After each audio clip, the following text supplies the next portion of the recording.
Peço que os irmãos abram a Bíblia de vocês em João capítulo 5, a partir do versículo 1 até o 9.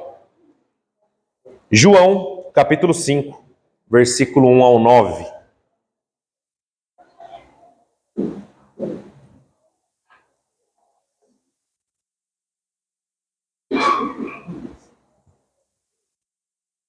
Nós vamos ler até o 14, inclusive, não só até o 9, até o 14. Assim diz a palavra do Senhor. Algum tempo depois, Jesus subiu a Jerusalém para uma festa dos judeus. Há em Jerusalém, perto da porta das ovelhas, um tanque que em aramaico é chamado Betesda, tendo 5 entradas em volta. Ali costumava ficar grande número de pessoas doentes e inválidas, cegos, mancos e paralíticos. Eles esperavam o movimento das águas. De vez em quando, descia um anjo do Senhor e agitava as águas. O primeiro que entrasse no tanque depois de agitadas as águas era curado de qualquer doença que tivesse. Um dos que estavam ali era paralítico, fazia 38 anos. Quando o viu deitado e soube que ele vivia naquele estado durante muito tempo, Jesus lhe perguntou: "Você quer ser curado?" Disse o paralítico: "Senhor, não tenho ninguém que me ajude a entrar no tanque quando a água é agitada. Enquanto estou tentando entrar, outro chega antes de mim." Então Jesus disse: "Levante, pegue a sua maca e ande." Imediatamente o homem ficou curado, pegou a maca e começou a andar. Isso aconteceu num sábado e por essa razão os judeus disseram ao homem que havia sido curado: "Hoje é sábado e não é permitido a você carregar a maca." Mas ele respondeu: "O homem que me curou me disse: pegue a sua maca, levanta e anda." Então lhe perguntaram: "Quem é este homem que mandou você pegar a maca e andar?" O homem que fora curado não tinha ideia de quem era ele, pois Jesus havia desaparecido no meio da multidão. Mais tarde Jesus o encontrou no templo e lhe disse: "Olhe, você está curado. Não volte a pecar para que algo pior não aconteça a você." O homem foi contar aos judeus que fora Jesus quem o tinha curado. Vamos orar? Senhor, nós te agradecemos, Pai, por este culto, nós te agradecemos já pelos hinos que nós entoamos em adoração ao Senhor, nós te agradecemos por cada família que está aqui essa noite representada. Peço, Pai, que o Senhor me use apenas como uma ferramenta, pois eu não passo disso. Eu sou pecador como qualquer outro aqui, Pai, mas eu peço com que o Senhor me use, Pai, para a edificação da tua igreja. E que o teu Santo Espírito possa tocar em nossos corações essa noite. É essa oração que eu faço em nome de Jesus. Amém.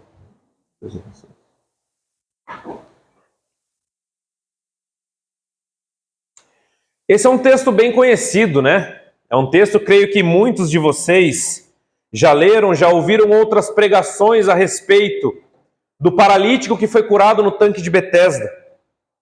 Nós sabemos que em nossa vida, muitas e muitas vezes, nós julgamos determinada situação impossível. Alguma vez você na sua vida já determinou ou já pensou que algo era impossível de acontecer ou de se resolver?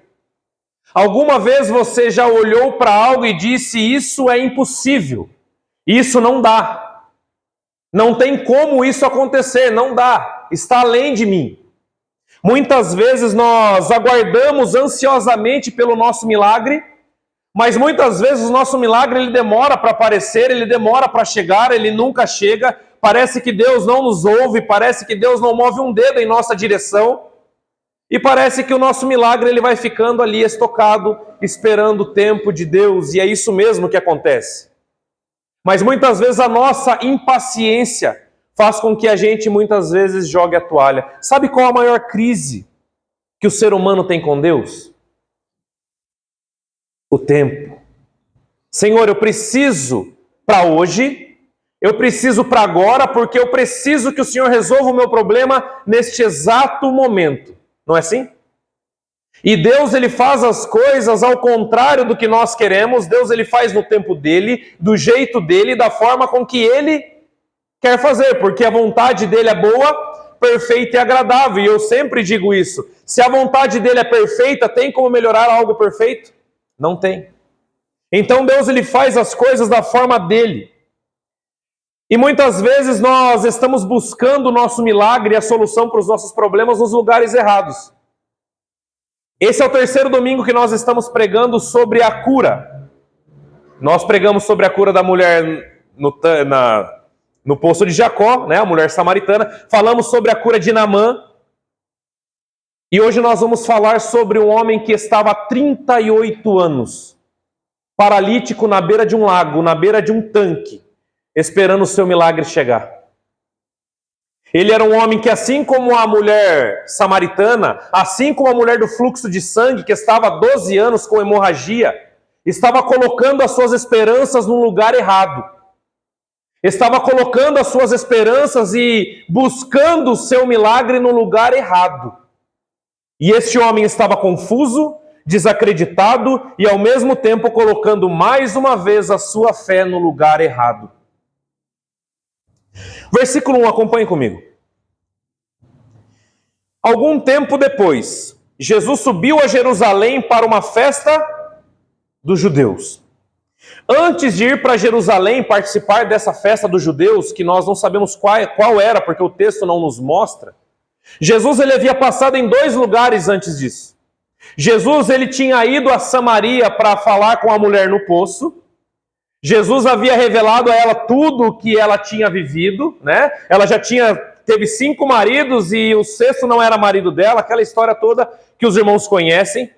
E antes disso, Jesus ele foi até a Galileia, onde ele curou o filho de um general. Então Jesus, ele, após passar por esses 2 lugares a qual ele fez grandes coisas, ele chega até Jerusalém para ir para uma festa dos judeus, porque Jesus ele era um judeu. E ele seguia as festas judaicas rigorosamente, como todos os judeus da época. Então Jesus ele chega para um local de festa, mas ele vai em um local onde ninguém mais foi. Jesus ele tem um propósito em todas as coisas. Jesus, talvez todo mundo achando que ele foi para Jerusalém apenas para participar de uma data festiva. Mas Jesus ele tinha um propósito muito maior para estar em Jerusalém do que apenas participar de uma festa dos judeus. Da mesma forma que Jesus tinha um propósito muito maior em passar por Samaria do que apenas viajar. Da mesma forma que tudo que Jesus faz na minha vida e na sua tem um propósito específico. Para o cristão não existe sorte, para o cristão não existe azar, para o cristão não existe jogo de cartas e dados, no sentido de contar com a sorte. Para o cristão existem os propósitos de Jesus, que é colocado em prática na nossa vida. Você não é um acidente, você não é uma obra do acaso, você é uma obra de Cristo. Você é uma obra de Deus. Você foi planejado, a sua vida foi planejada por Deus. E é isso que nós vamos falar essa noite. Versículo 2 ao versículo 3, acompanhe comigo.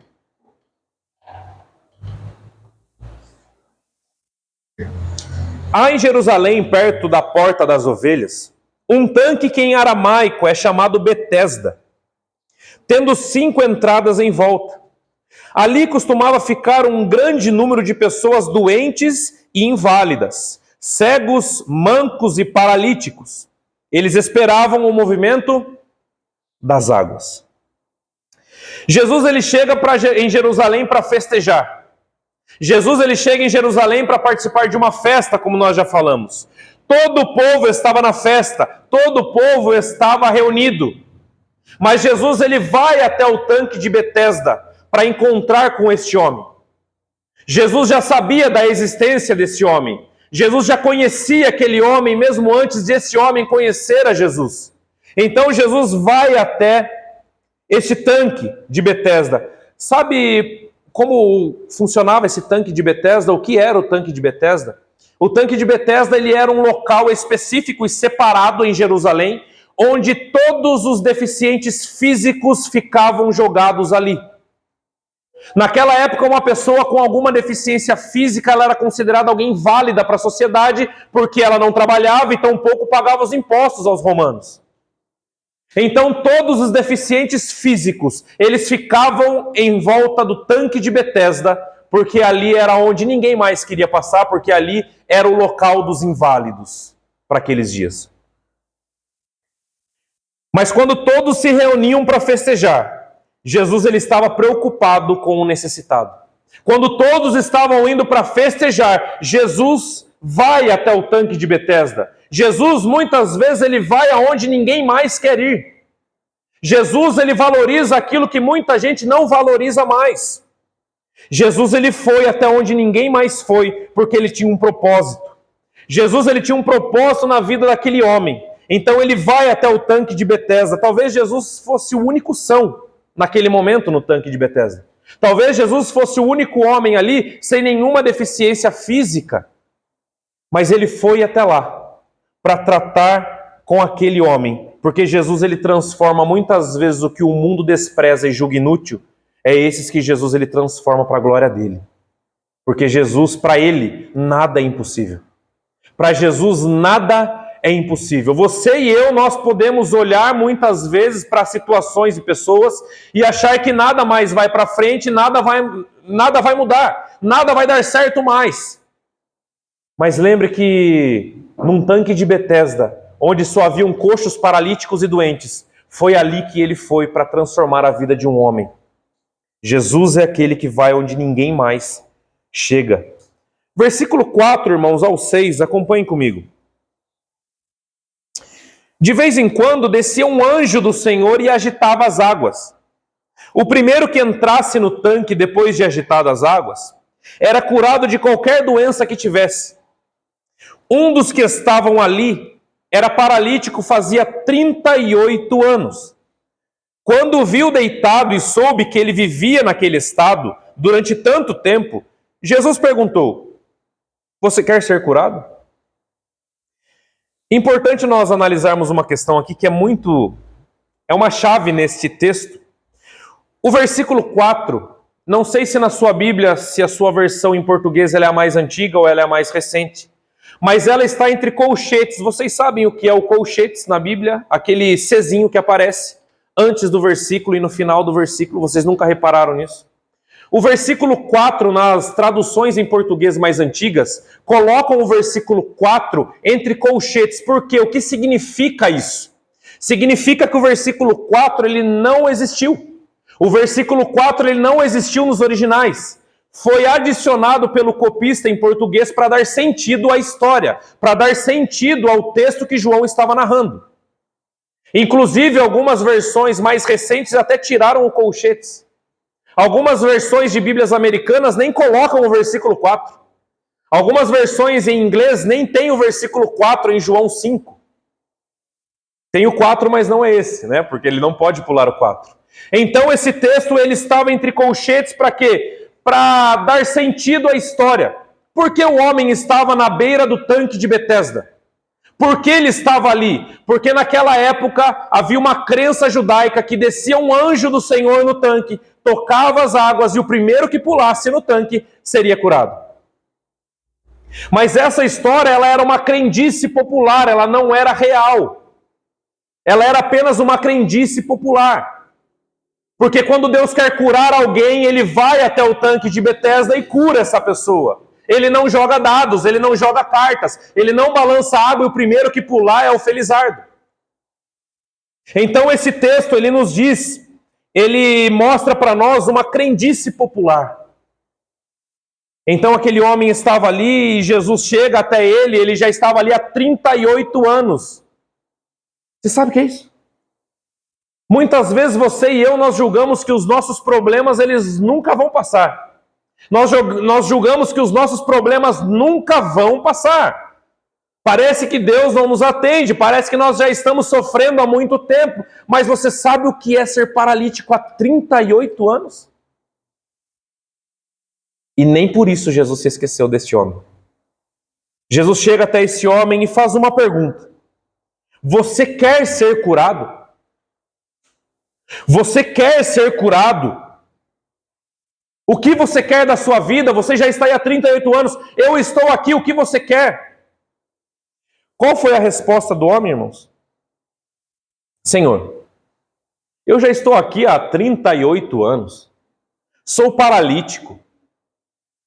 Toda vez que a água é agitada, um se joga primeiro que eu e sai curado. Sai curado. Eu não tenho quem me coloque no tanque, eu sou paralítico, não dá. Foi isso que Jesus perguntou para ele. Jesus perguntou o que para ele? Você quer ser curado? Você já reparou, irmãos, que muitas vezes a primeira coisa que nós fazemos é começar a reclamar da nossa vida? Você já parou para perceber que muitas vezes Deus está falando conosco, mas nós só sabemos reclamar? Jesus não perguntou para aquele homem se ele era paralítico, porque Jesus sabia. Jesus não perguntou para aquele homem se ele estava ali há 38 anos, porque Jesus já sabia. Jesus perguntou: você quer ser curado? Você quer que eu realize esse milagre na sua vida? E ele começou a reclamar. Começou a reclamar e a reclamar e a reclamar. Ele fez diferente do cego do domingo passado, que estava na estrada de Jericó, que quando todos mandavam ele ficar quieto, ele gritava ainda mais: Jesus, filho de Davi, tem misericórdia de mim. Como eu expliquei no domingo passado, aquela foi a última vez que Jesus passou por ali. Se aquele cego perdesse o tempo dele retrucando a multidão, Jesus teria passado e ele morreria cego. Muitas vezes nós perdemos oportunidades porque nós ficamos dando bola para as pessoas e nós ficamos exaltando os nossos problemas ao invés de olhar para Deus e falar: Senhor, o Senhor sabe o que o Senhor pode fazer por mim. Você reclama muito? Você é aquela pessoa que sempre está reclamando, sempre está reclamando? Nada tá bom. Quando chove, reclama. Quando faz sol, reclama. Quando não tem uma mistura no prato, reclama, mas quando tem, talvez a mistura não é do seu gosto. Quando tem um emprego, reclama. Quando está desempregado, reclama ainda mais. Você conhece esse tipo de pessoas? Nada está bom. Muitas vezes vem para a igreja com aquele coração carregado de problemas, ao invés de colocar aos pés do Senhor e falar: Senhor, o Senhor sabe o que eu tenho passado. Não perca o seu tempo reclamando, reclamando e reclamando. Olhe para quem está à sua frente e o que ele pode fazer por você. Porque o que Jesus perguntou para o homem é: você quer ser curado? Não foi quais são os seus problemas. Outra coisa, outro ponto que nós temos que destacar aqui, é que este homem estava há 38 anos enganado por uma crendice popular. Não só ele, mas outros coxos, cegos, paralíticos, todos eles estavam ali enganados por uma crendice judaica, por uma crendice popular. E essa crendice ela foi criada muito antes deste homem, para manter os enfermos, para manter os deficientes físicos ali. Porque a única forma de mantê-los em volta de um tanque é dizer o quê? Olha, fiquem ali esperando, porque de vez em quando desce um anjo do Senhor e agita a água, o primeiro que pular, está curado. Então eles mantinham aquelas pessoas há muito tempo por uma crendice popular, e isso acontece até os dias de hoje. Muitas vezes nós estamos crendo em coisas que não são bíblicas. Muitas vezes nós estamos crendo em coisas que nada tem a ver com a nossa fé. Muitas vezes nós estamos atrás de coisas místicas. Muitas vezes nós estamos crendo em coisas que nada são. Certa vez eu conversei com uma mulher em que ela tinha uma enfermidade. Toda tarde ela colocava um copo d'água em cima da televisão, no momento do culto que estava passando em determinado canal, porque ela acreditava que aquela água iria curá-la. Você já conheceu alguém assim? Você já conheceu alguém que é apegado a crendices populares, como se aquilo fosse doutrina bíblica? E eu tive que dizer para ela: você será curada se for da vontade de Deus. Você pode beber uma caixa d'água inteira. Se não for da vontade de Deus, não é isso que vai te curar. Mas as pessoas, elas buscam misticismo. As pessoas, elas querem sincretizar o evangelho. As pessoas, elas querem colocar na Bíblia algo que não existe. As pessoas querem espiritualizar tudo. E muitas vezes passam anos e anos enganados por causa de uma crendice popular que na verdade nada é. Leia sua Bíblia. Hoje, eu já disse, no momento da oração, hoje nós batistas comemoramos o dia da Bíblia. A Bíblia ela não serve para você abrir no Salmo 91 e deixar em cima da sua estante. Nada vai acontecer na sua casa, nada. Nada. A Bíblia ela não serve para que você apenas tenha como um enfeite ou um talismã na sua casa. A Bíblia não deve ser caixinha de promessa, como existem muitas caixinhas de versículo. Olha, hoje eu vou tirar um versículo e ver o que Deus quer falar comigo. Você quer que Deus fale com você? Leia a sua Bíblia continuamente. Você quer ouvir a voz de Deus? Como o reformador disse, leia em voz alta a Bíblia. Porque muitas vezes nós ficamos esperando revelações atrás de revelações e ficamos pegando versículos como se fosse caixinha de promessa ou pastelzinho de Belém. A Bíblia ela deve ser lida, estudada e aplicada no dia a dia. Aí sim, ela vai transformar a sua vida e vai fazer a diferença. Ela vai desmistificar muita ideia que nós temos na cabeça. Ela vai desmistificar muita coisa que nós cremos, mas na verdade aquilo não passa de uma crendice popular. Que nós possamos abrir os nossos olhos para a palavra de Deus. Porque apenas ela basta. Não é o que eu falo aqui na frente, não é o que vocês ouvem na internet, é a palavra de Deus. Guardei a tua palavra no meu coração para não pecar contra ti. Enfim, versículos 7 ao 9, acompanhem comigo.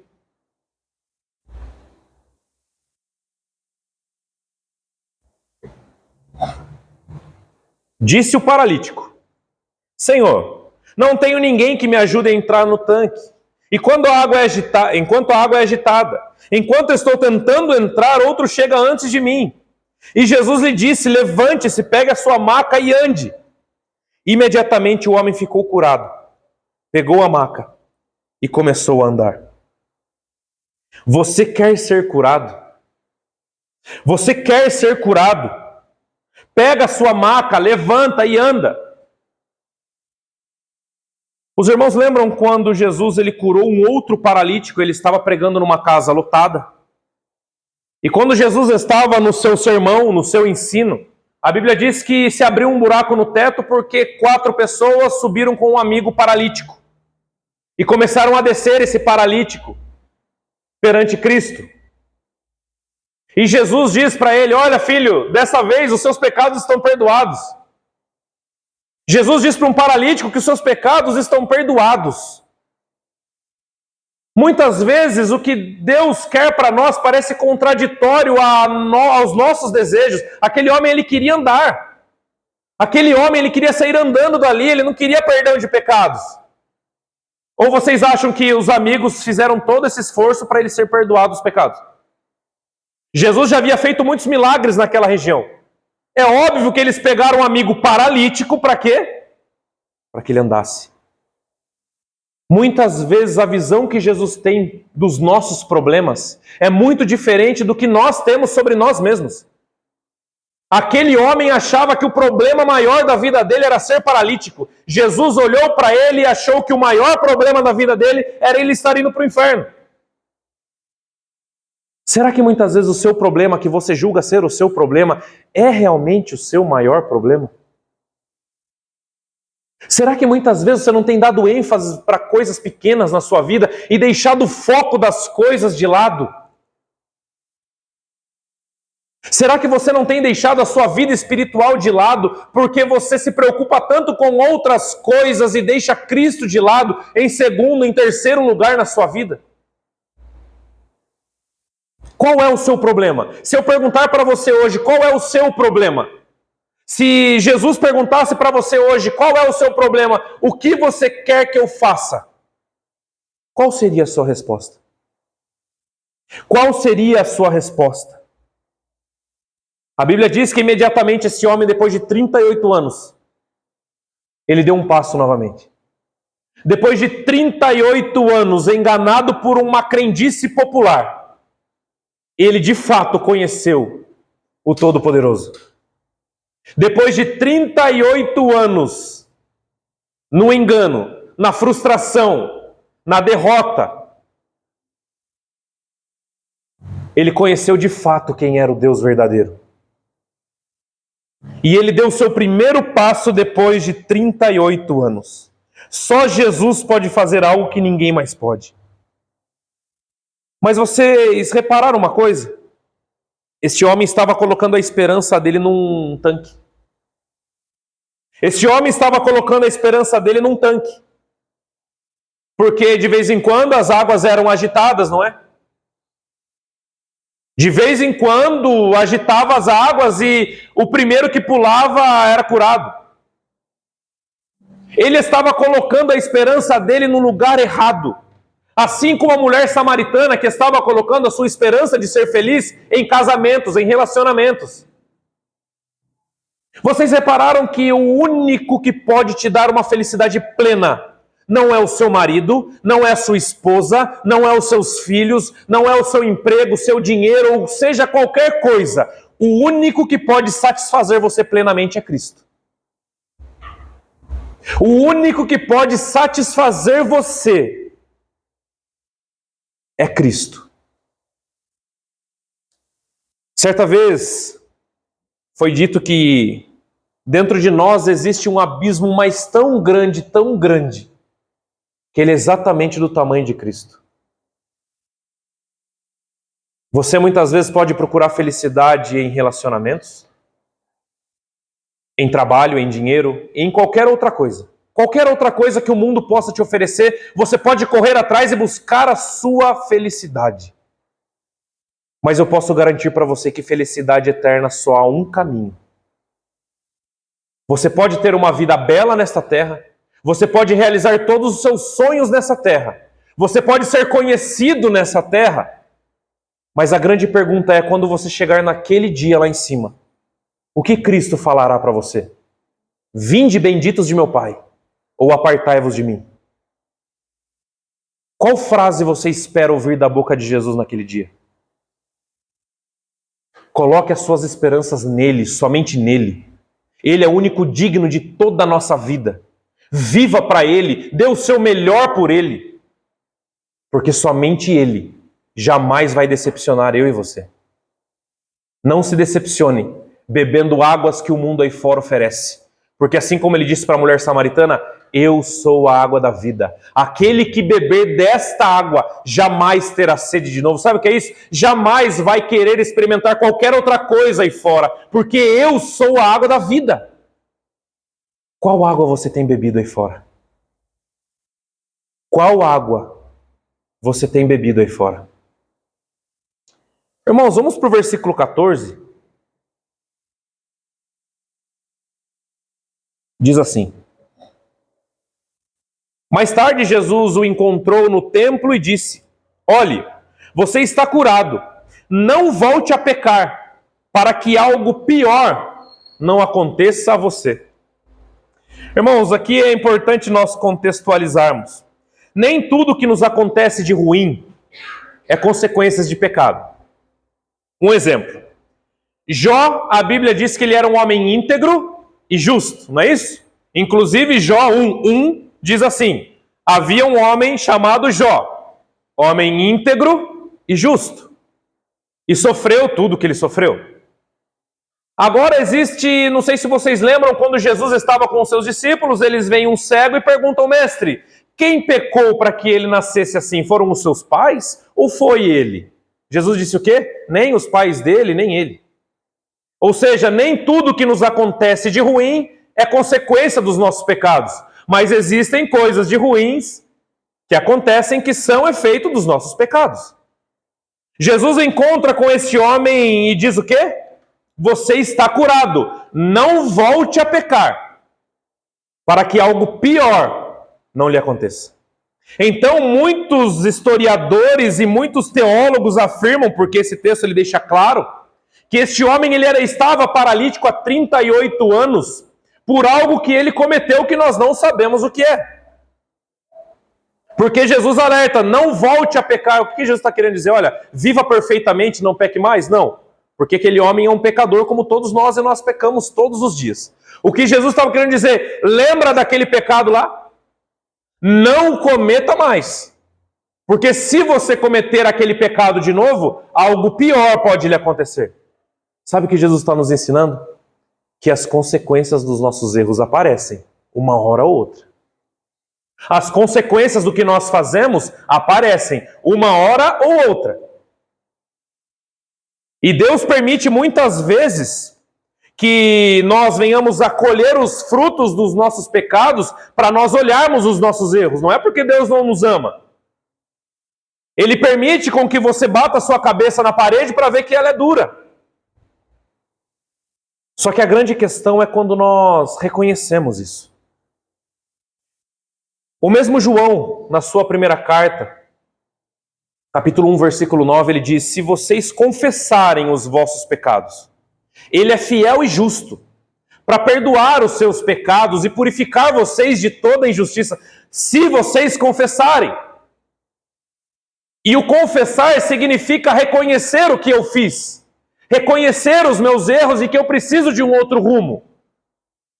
E foi isso que Jesus disse para o homem: olha, não volte a pecar, porque senão algo pior vai lhe acontecer. Você já colheu algum fruto do seu pecado? Você já arrumou problemas na vida, no trabalho, em qualquer área, devido a seus pecados? Se ainda não, parabéns.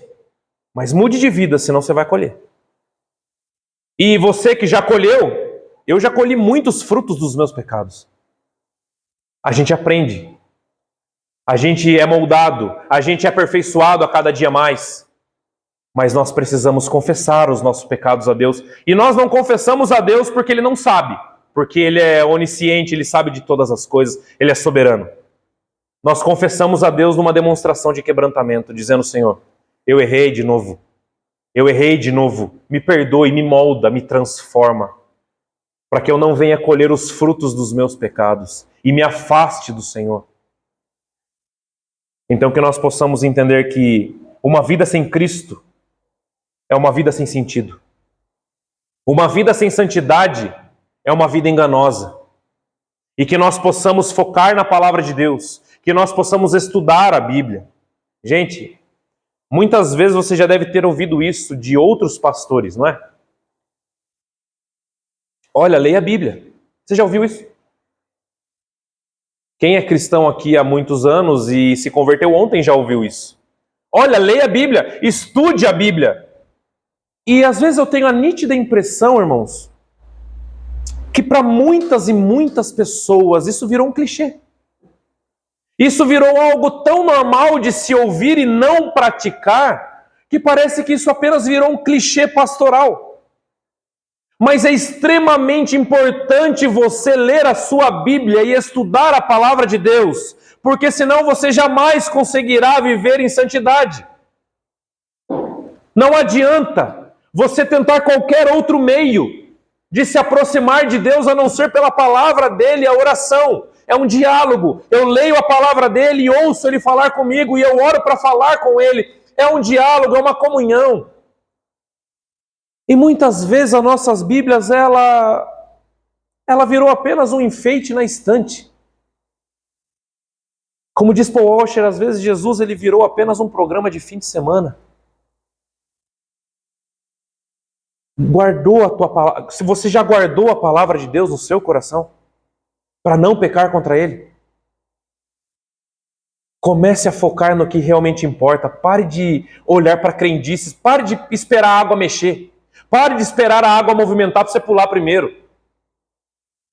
Entenda que no momento certo as coisas vão acontecer, porque quando Ele quer fazer, Ele vai até você, seja no tanque de Betesda, seja em Samaria, seja onde for, Ele vai até você se Ele tem um propósito, e Ele tem. Que nós possamos focar em Cristo e deixar com que Ele conduza a nossa vida. Foque nele. Coloque Ele como prioridade na sua vida. Você nunca vai se arrepender disso. Amém? Vamos orar?